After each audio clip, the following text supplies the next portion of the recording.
This is Emily Ruth Henderson, and I'm the host of My Brain is a Wonderland, the podcast for neurodivergent women and the people who love them. In 2020, after a hellish pandemic, I was diagnosed with ADHD and autism. Surprise! Now, I am passionate about reaching other women just like me who've been pushed aside, ignored, and misdiagnosed for far too long. Every week, I discuss my experience navigating my 30s with these two life-changing diagnoses. There'll be highs, there'll be lows, and everything in between when you join me for Season 4 of My Brain is a Wonderland.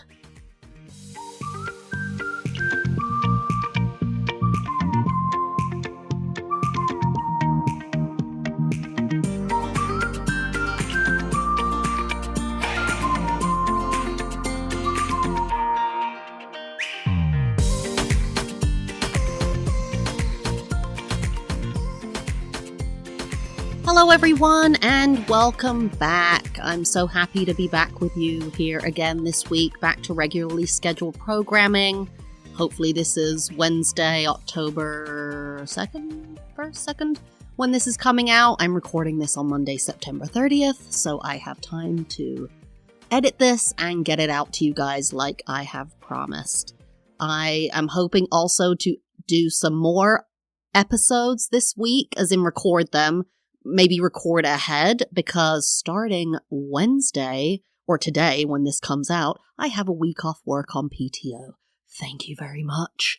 And originally, this is going to be a bit of a downer actually, but you'll hear more about it on the doggy episode that I'm going to do.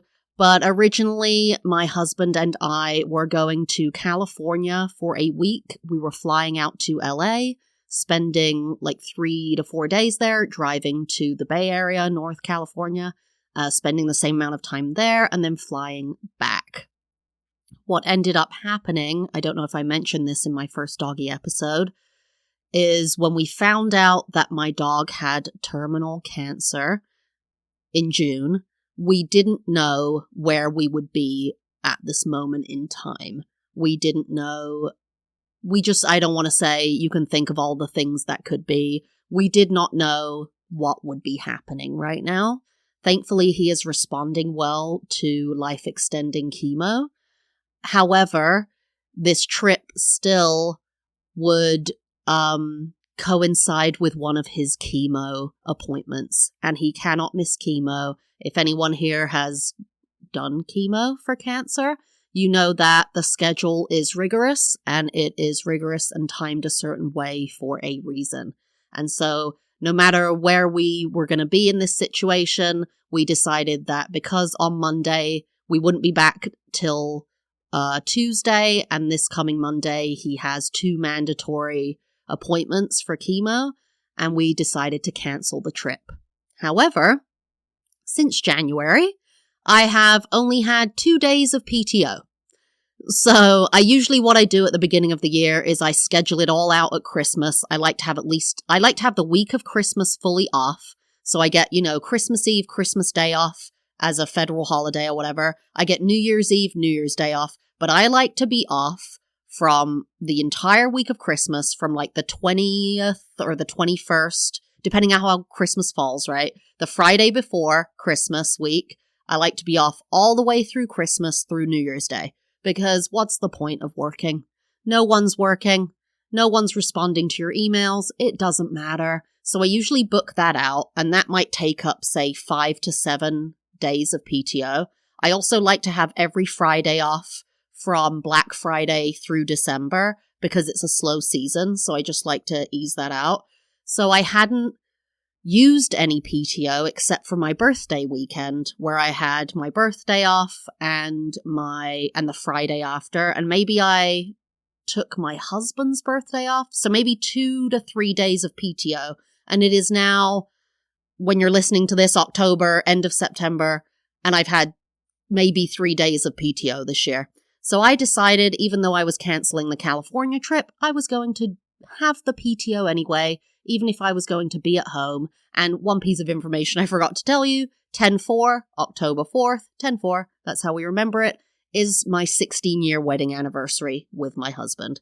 So that's why we were doing the trip. We met in California. We have lots of friends in California. We were going to go see them, blah, blah, blah. But either way, I'm keeping the week and I'm going to use it to catch up on things that I love, things that I enjoy, and hopefully pre-record some more episodes for this podcast. So what are we talking about today? Well, I wanted to talk about Bumble. And this might seem like kind of a niche topic or like if you've never used Bumble, but I wanted to talk about it in a kind of referencing what it's like to try as a neurodivergent person to make friends. Because a few months ago, I decided, it comes up every once in a while. I want more friends, but do I want more friends? If you get friends not from work or like you have a hobby where you go somewhere like a class regularly, to have a friend, you have to meet them, you don't know them, they're an acquaintance, you have to have all of these weird and awkward meetings. But I thought, I need some more friends in my life. And female friends is what I was looking for.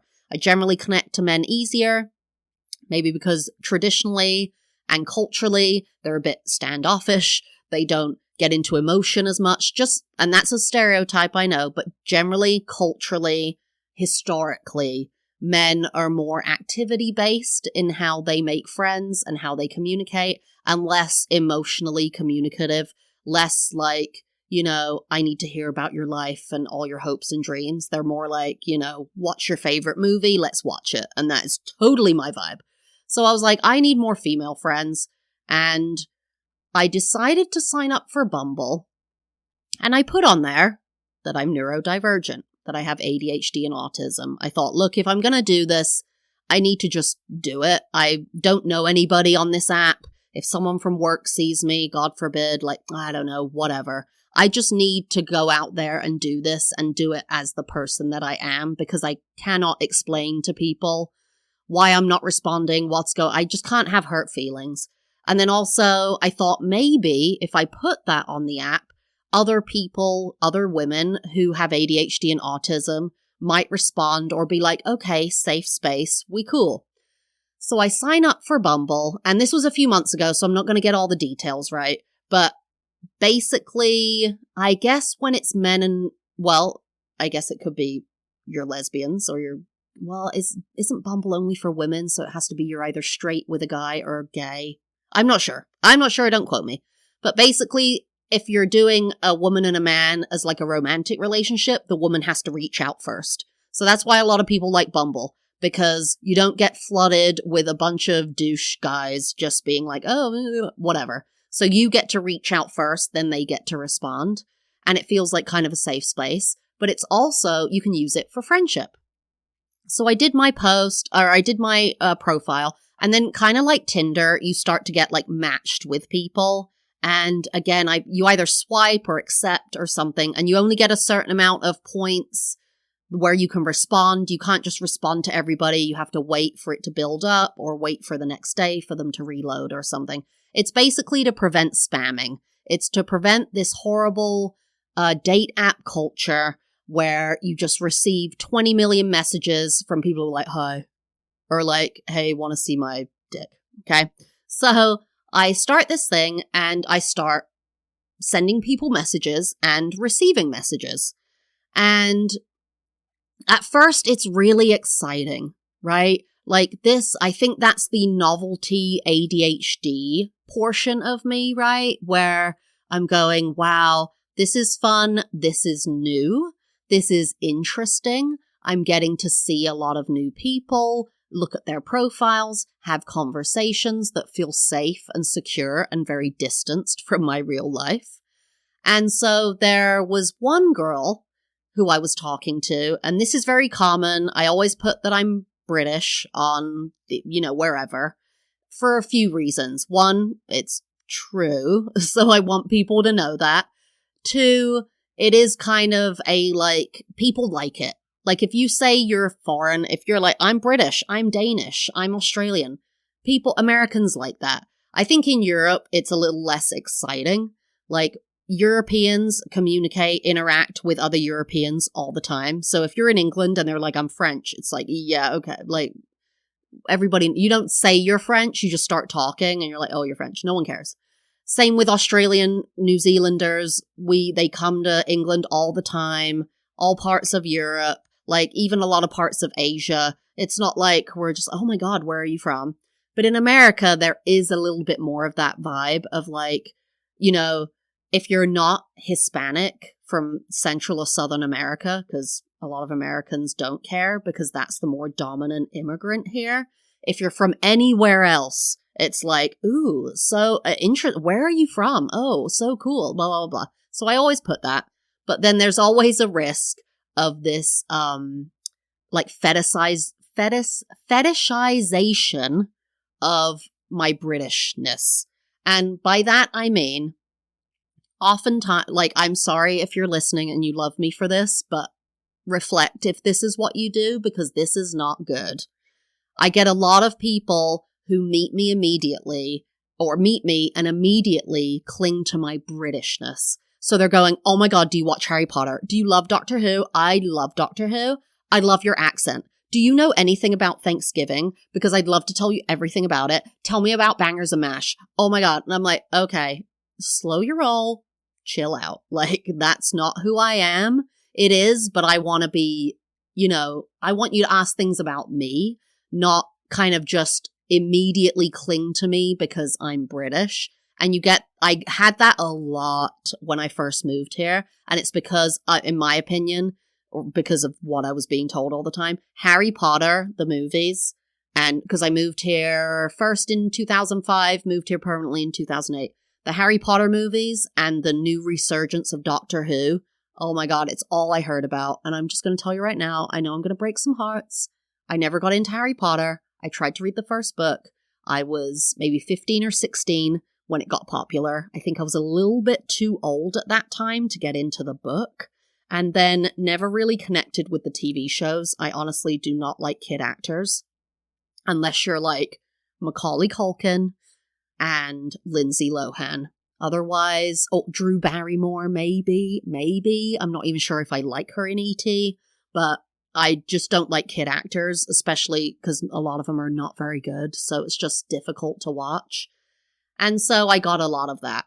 Anyway, that was a bit of a segue, but I got a message, which is really common, from a woman who was married to a British man, lives in my city.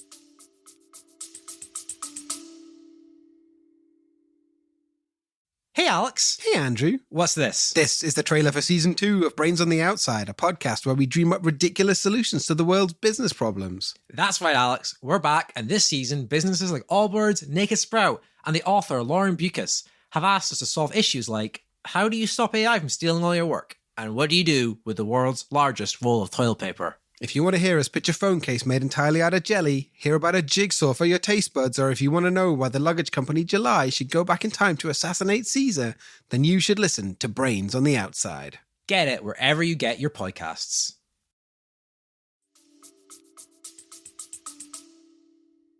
Seemed very nice. Seemed like she was into similar things, but obviously, or not obviously, like maybe if she didn't have a British husband, she still would have reached out. But it was a part of the conversation, right? Like, I have a British husband. It's like, okay, are you wanting a friend for your husband? Are you wanting to understand your husband more?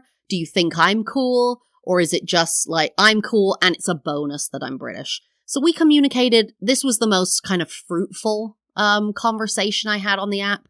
Went back and forth a bunch. She looked me up on TikTok and Instagram. And TikTok I knew, because if you don't know, on TikTok, you can see who sees you.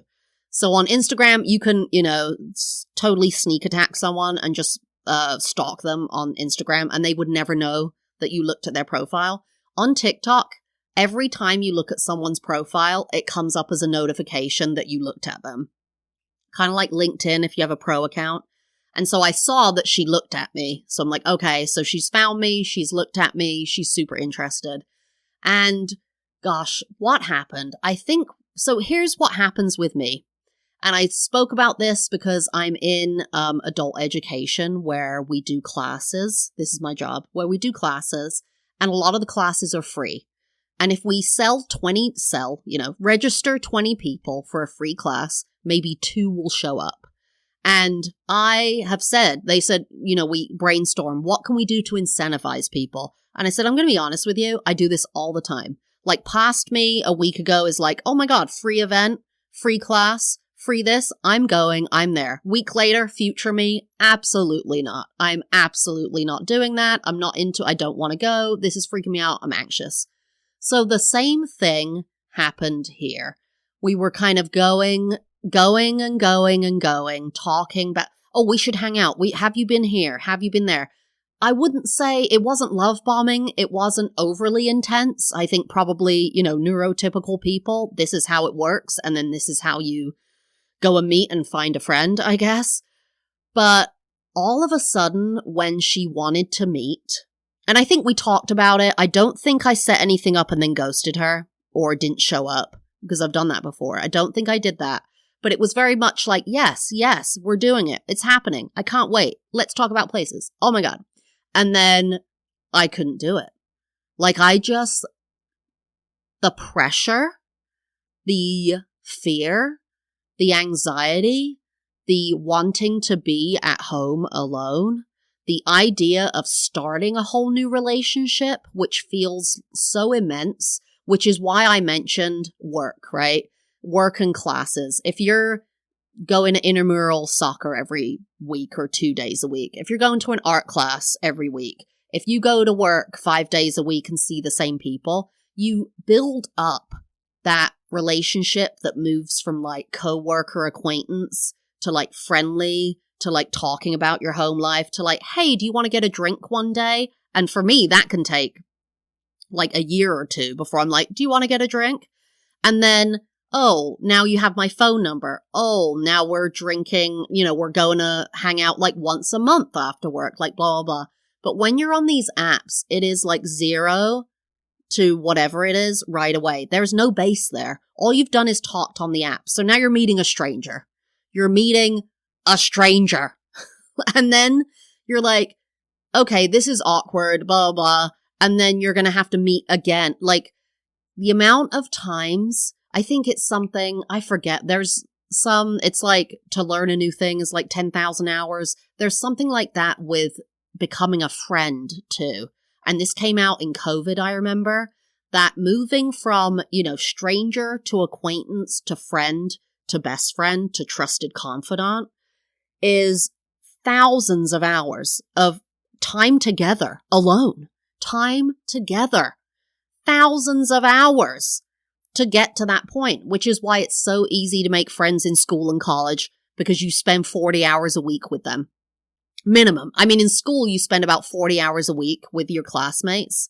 And then if you have extracurriculars or you have play dates, that's more. In college, you're spending maybe 40 hours. Actually, in England, I had a 10-hour week for my college degree. But if America's very different. I had a 40-hour week of classes when I did my exchange year. But either way, you're living with people. You live in the same place, in the same building, if not the same apartment or dorm.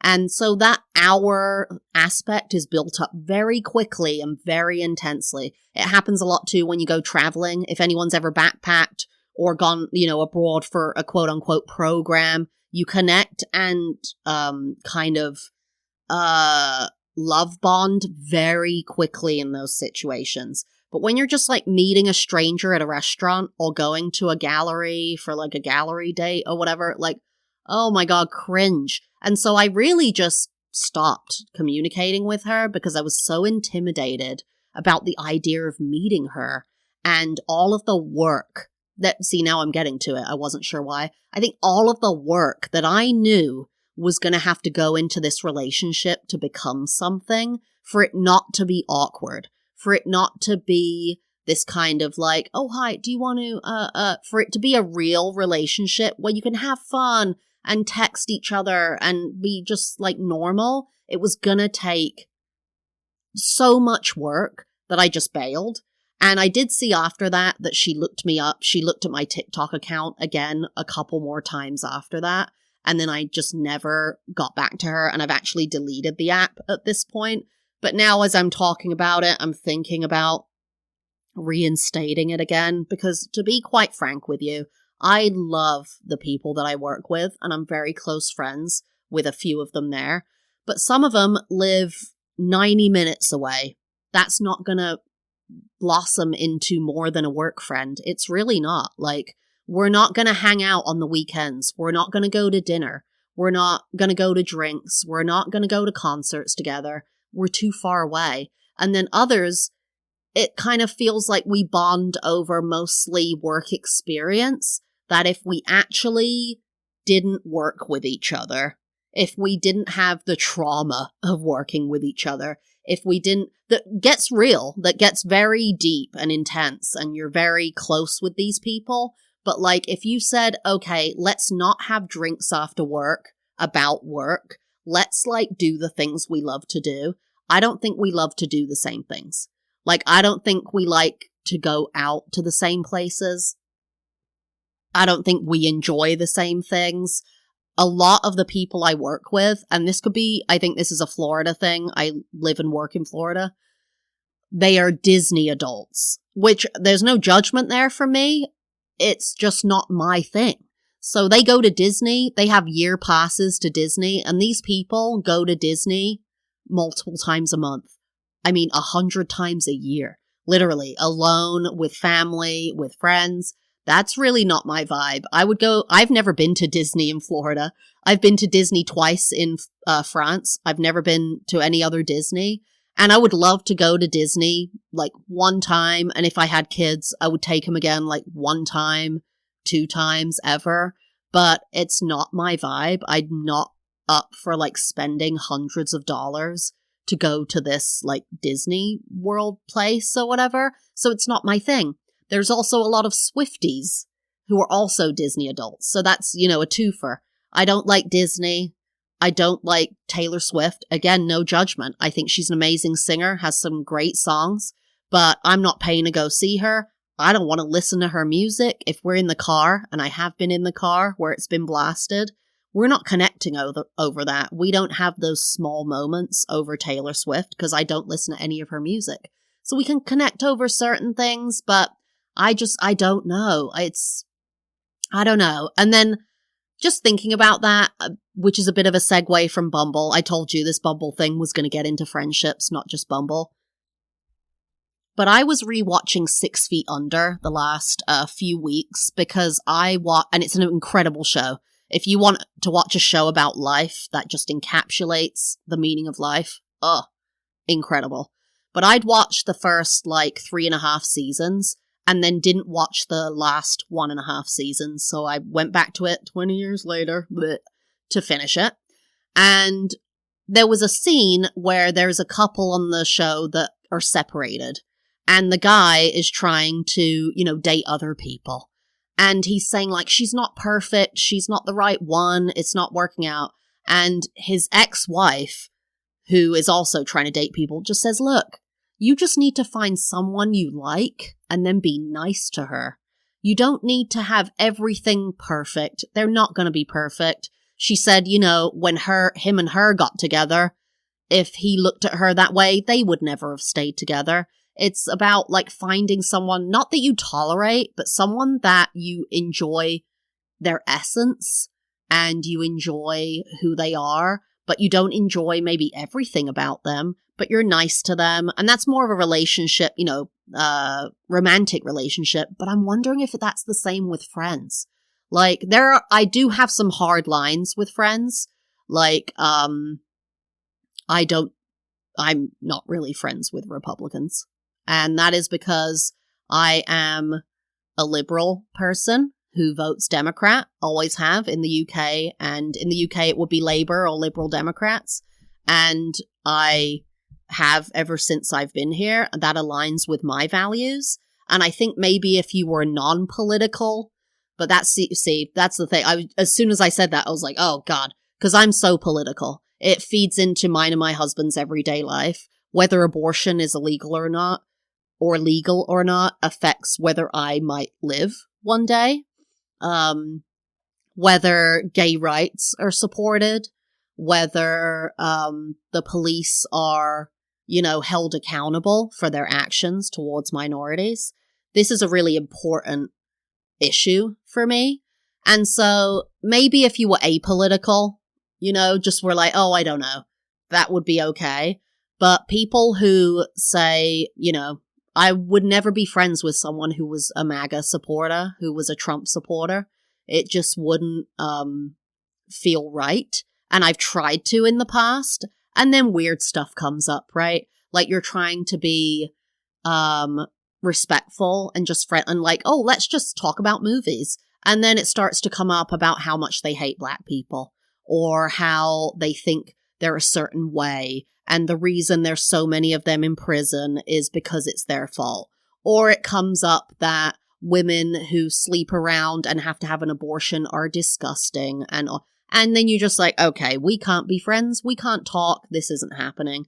And that actually, unfortunately, happened during 2020, the 2020 election. I was very good friends with someone who moved out of state and then came back. We were good friends before. And she introduced me to Twilight, and we worked together, and we loved art and culture. And then she moved to where I was living, and we were so excited.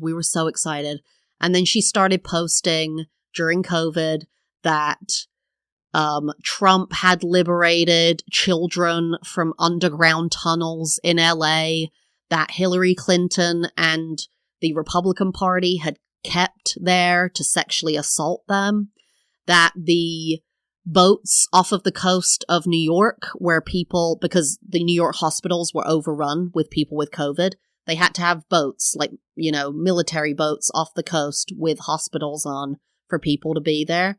They were saying that these were for the liberated, abused children, that, Hillary Clinton was eating babies, sacrificing babies. She was posting this. And so I had to let her go.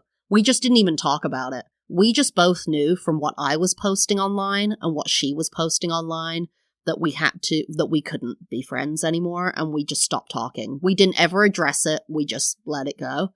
And so I agree with that in a certain way, that you just need to find someone you kind of get along with and be nice to them and have fun with them. But I do have some hard lines with friendships and relationships, and politics is one of them. A lot of people don't have that. A lot of people do. So that's kind of my hard line. Maybe I should have put that on my profile too, especially being in Florida. You never know. I'm in one of the most liberal areas of Florida, thank God. But, maybe should have done that. We have one of the biggest pride parades in the country where I live, and I really love living here. Anyway, sorry, political segue. And I'm sorry if you're offended by that. That is, I don't really care, because I'm offended by people dying and being abused and maligned every day. So that's kind of my hard line. And then going back to the Bumble thing, so I push her aside, this woman, and this was all happening at the same time. It wasn't like I pushed her aside and then went to talk to someone else. I was talking to multiple people at a time. Most of the other talks just fizzled out. We kind of went back and forth. They wouldn't respond. I wouldn't respond. It was like, she was the one I really kind of connected with. But then what do we mean by connected with? What is the essence of yourself that you want to give to a relationship? Is it that I am neurodivergent, that you need to understand that about me, that I might disconnect from this relationship and not be heard for weeks, and then kind of expect you to be okay with that? That's kind of why I put that in there, so people kind of can get a heads up. There was one woman, which is so interesting. We were talking, and then she would not respond for like days. Then she would respond back, then she would kind of ghost me, and then like fully ghosted me later. I checked her profile, she had ADHD. Didn't surprise me at all. And I think maybe this was a bit confronting, because I don't think I could deal with this, like the shame of it. I sent her a message that said, hey, I see that you have ADHD. I do too, and I withdraw all the time, like constantly. If you just want to message me at some point, again, no big deal, like totally cool. And she never messaged me back. And honestly, I wouldn't have, because, like I said, of the sheer shame of someone calling me out on it. And I didn't mean to like call her out. It was more to be like, hey, I know you have ADHD, and if you're struggling, totes cool. Just hit me up whenever. Like, I get that, and I will also ghost you at some point, so I'm giving you that grace. So you also will give me the grace later. And so that's what I was looking out of it. Looking to get out of this app was that the person would know prior, hey, I have ADHD and autism. ABC is going to be difficult for me, and this isn't personal. And hopefully to connect with other people with ADHD or other women with ADHD and autism so that I have that leeway in a relationship and can also give that to them. That if they ghost me, of course I'd be like, oh, I miss you, man. But also, totes get it. And when I go off the face of the planet, I hope you get it as well. So, in talking through all of this, I did delete the Bumble app, and now I'm wondering if I should go back on it. Maybe, and stick with me, guys, maybe what I'll do, maybe I'll download it and start responding and messaging people, and maybe next week's episode can be an update on my current experience with it to see if I can move forward in any kind of way or expand on my experience or anxiety about it, because I really want to move through this and would love to have friends, even just one female friend who has ADHD and or autism. Really, like, oh my God, it would be such a dream to be able to just talk to someone and say, I know, right? I know, this is crazy. And in person, and just have someone who understands what it's like. And maybe they're married, maybe they have a partner, and I can give more insight to them and help them. But maybe I don't want to turn it into like a helping thing. Maybe I just want it to be, a friendship. But maybe that's what I'll do. Maybe I'll download the Bumble app. You hear me saying maybe. And maybe next week's episode will be about either how I've completely effed it up or I found someone. And I think talking through it with you guys might help me have less anxiety and maybe approach it in a way where I can go and have lunch with somebody and just be like, hey, cool. The only thing is, do you know what it's like when you meet someone who you vibe with? You vibe with. You cannot even describe what it is. It might not be that you enjoy the same things, but you vibe with them. You have the same sense of humor. You have the same outlook on life. You just, I don't know. Like, I'm very sarcastic, and people who are sensitive and aren't sarcastic don't like me. They are too sensitive about it. They don't get it. They think I'm being mean. But when I find the sarcastic people where I can just make jokes, like dark jokes, and they like it and they laugh, I love that. One more thing before we get off, because I'm just thinking about this. We evacuated for Hurricane Helene. I will do an episode about that. It was anxiety inducing and it was fine in the end. But my mother-in-law is who we stayed with. And she's not a sarcastic, asshole like I am. And we took our 2 dogs up there, including Leon, who has terminal cancer. And he also has a recurring limp on his front foot. And I think it might be onset of arthritis. And so we were talking to her about this and saying that we're going to get him medicated for his arthritis or whatever this is. And I said, well, at least the arthritis won't kill him before the cancer. And she went, oh, and that's funny. And I said, you have to laugh, otherwise you cry. And honestly, I've said jokes like that, like he'll be being a butthead, like growling Bart. And I'm like, are you being a butthead because you have cancer? Like, you have to laugh or you'll cry. And I just really love the black, dark comedy aspect. And so I really love people like that. And of course I love my mother-in-law, but man, she does not like the dark jokes. She just gets very it's sad. So hopefully looking for a friend who likes dark jokes about death, murder, having a neurodivergency that wrecks your life and trying to get through it. So thank you guys for tuning in. Again, please rate, review wherever you can. Subscribe. If you are on Apple, Spotify, I think you can subscribe to this podcast so the updates will come onto your Spotify homepage. It also helps with visibility for me. And if you have any amount of money to give, please donate to my GoFundMe for my dog Leon, who is going through life-extending chemo. $5, everything helps. Thank you so much. And I will see you definitely next week for another episode, but maybe there'll be another episode in between. I'm not sure. Love you guys. Bye.